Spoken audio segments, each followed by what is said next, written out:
number of people who run away every day is staggering. And no, I don't mean the number of people who run away from home or from toxic situations or even the police. What I mean is the number of people who run away from God every day is unfathomable. And in many cases, it can at first glance seem really reasonable. I mean, imagine a person who has had a very negative or a traumatic situation occur which involves their faith. Maybe they grew up in a church where the pastor was harsh and condemning, where every sermon felt like a verbal beating rather than good news. Or perhaps they cried out to God during their darkest hour, a cancer diagnosis, the loss of a child, a marriage falling apart, and felt nothing but silence in return. When faith becomes associated with pain rather than healing, is it any wonder that they might run? And then there's the person who's wrestling with genuine intellectual questions. They've studied science and struggled to reconcile what they've learned with what they were taught in Sunday school. They've read about other religions, and they wonder why theirs is the right one. They have honest questions about suffering, evil, about why bad things happen to good people. But instead of finding a community willing to wrestle with these questions alongside of them, they encounter pat answers and pressure to, well, just have a little more faith. So they run toward what feels more intellectually honest. Consider the individual who feels crushed under the weight of religious expectation. They look at the moral standards, the commandments, the way that other believers seemingly have it all figured out. And they feel like a fraud. Every mistake feels magnified. Every doubt feels like betrayal. The very idea of approaching God fills them with absolute dread because they're convinced, well, I'll never measure up. And so running feels safer than facing what they believe is certain rejection. Or think about the person who desperately wants to remain in control of their own life. The idea of surrendering their will to anyone, even God, feels terrifying. They've worked hard to build their independence, to make their own choices, to chart their own course. The thought of submitting to divine authority feels like giving up everything that they've fought to become. So they run towards autonomy, towards self-determination. And then there's those who have watched supposed followers of Christ act in ways that seem completely contrary to the love they claim to follow. They've seen church leaders fall into scandal. They've witnessed believers spewing hatred instead of love. They've watched religious people use their faith as a weapon rather than a bridge. If this is what following God looks like, they think, perhaps it's better to keep a distance. And finally, consider the person who feels too broken, too damaged, too far gone. They've convinced themselves that whatever God offers, it surely isn't meant for someone like them. They've made too many mistakes. They've fallen too far. They've hurt too many people. The very love of God feels impossible to believe, not because God isn't loving, but because they can't fathom being worthy of that love. Each of these reasons feels completely valid to the person experiencing them. Each represents a real barrier, a genuine struggle, an understandable response to pain or confusion or fear. And let me tell you about someone else who embodied many of those struggles. Someone you might not have even expected to be wrestling with faith. His name was Ozzy Osbourne. And if you know anything about him, he was called the Prince of Darkness. He was the lead singer of Black Sabbath, a heavy metal pioneer whose music and lifestyle seemed to represent everything opposite of the Christian faith. His concerts were filled with darkness, rebellion, and shocking behavior. And if you were to make a list of the people least likely to be interested in God, my guess is that you'd probably have put Ozzy Osbourne at the top of that list. And yet, in a 2023 interview, something surprising came to light. This man, this icon of rebellion and darkness, quietly admitted that he considered himself a Christian. But here's what our list of reasons comes flooding back. Ozzy Osbourne, if you didn't know, had been diagnosed with dyslexia as an adult. And when asked if he read the Bible, his frustration was palatable. He said he wished he could read it, but his brain was fried, and the language was just too difficult to understand. He wanted to read and study it more, but every time he tried, the barriers seemed insurmountable. Think about that for a moment. Here was someone genuinely seeking God, but learning challenges made the very book that could draw him closer feel completely inaccessible. Now think about how many others have walked away, not because they didn't want to know God, but because the path to knowing him felt utterly impossible to navigate. Sometimes what looks like running away from God is really running away from barriers that make reaching him feel hopeless. And yet, even when we do run, because I truly believe that each and every one of us runs away at one point or another in our lives, even if it's only for a few hours or a day, God will welcome us back.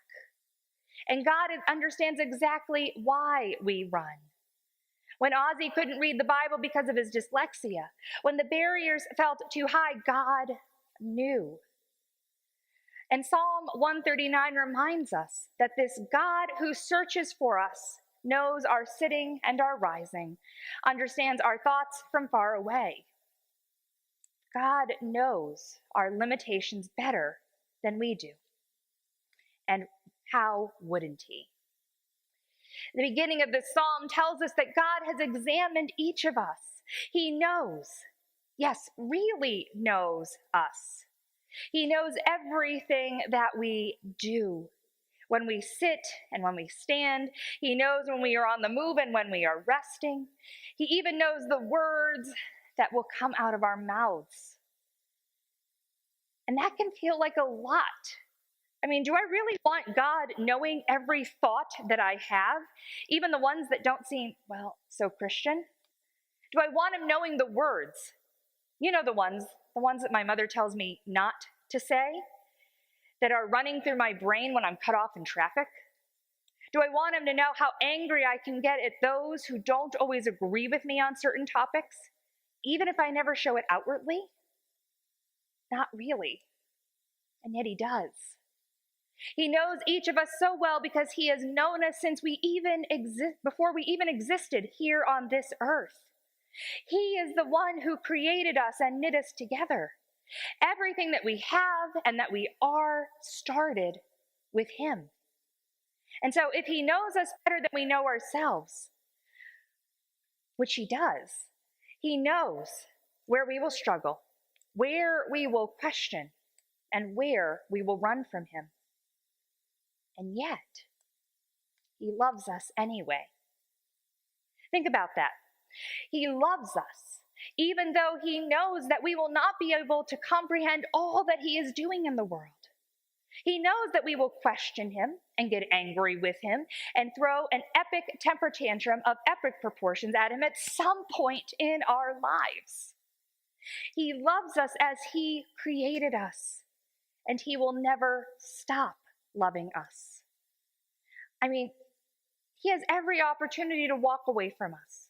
We who never seem to get it quite right and sometimes, well, woefully wrong. And yet, he doesn't abandon us. Now, not even that, God doubles down on us. And he showed us this in his incarnation on earth as Jesus.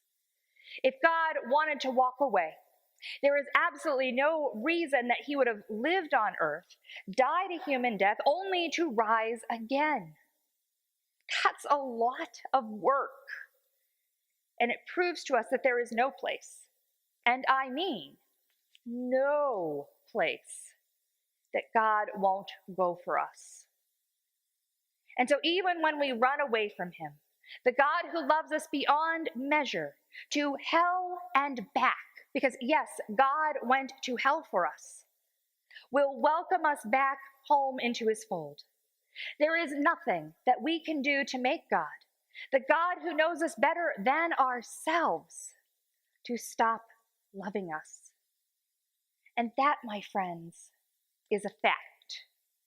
When we are ready to call upon God again, when we find ourselves able to turn back towards home, he will be waiting with open arms.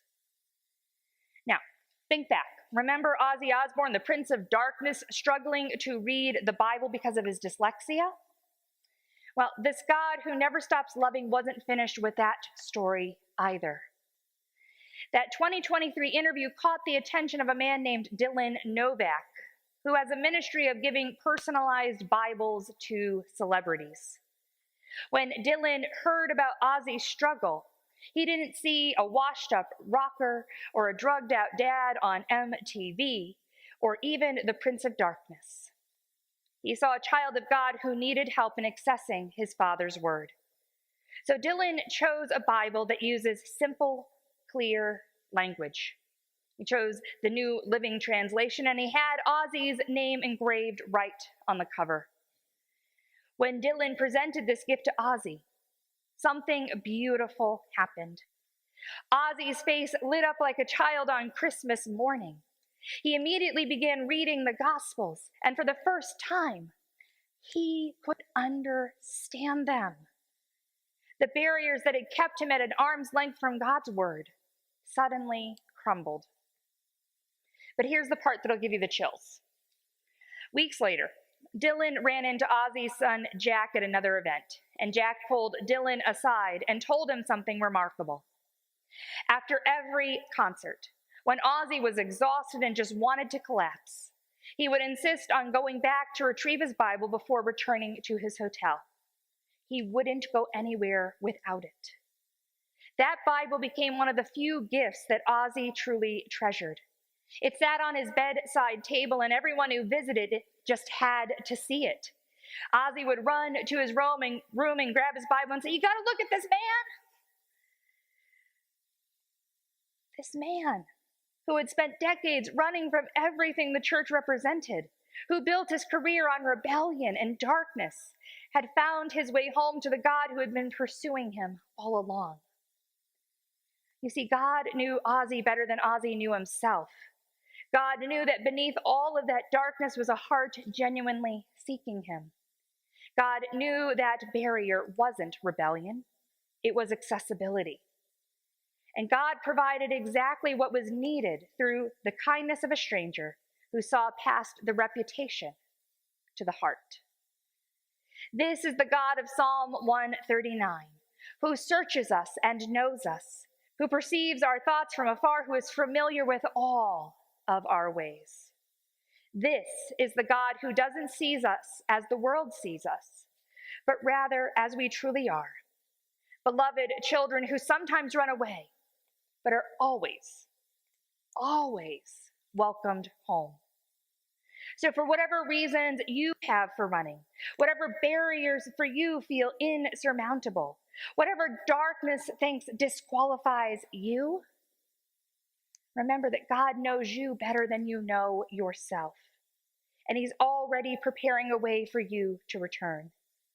Even when we mess up spectacularly, even when we run as far as our legs will carry us, even when we think we've gone too far and fallen too hard, God's love remains constant, unwavering, and ready to welcome us back.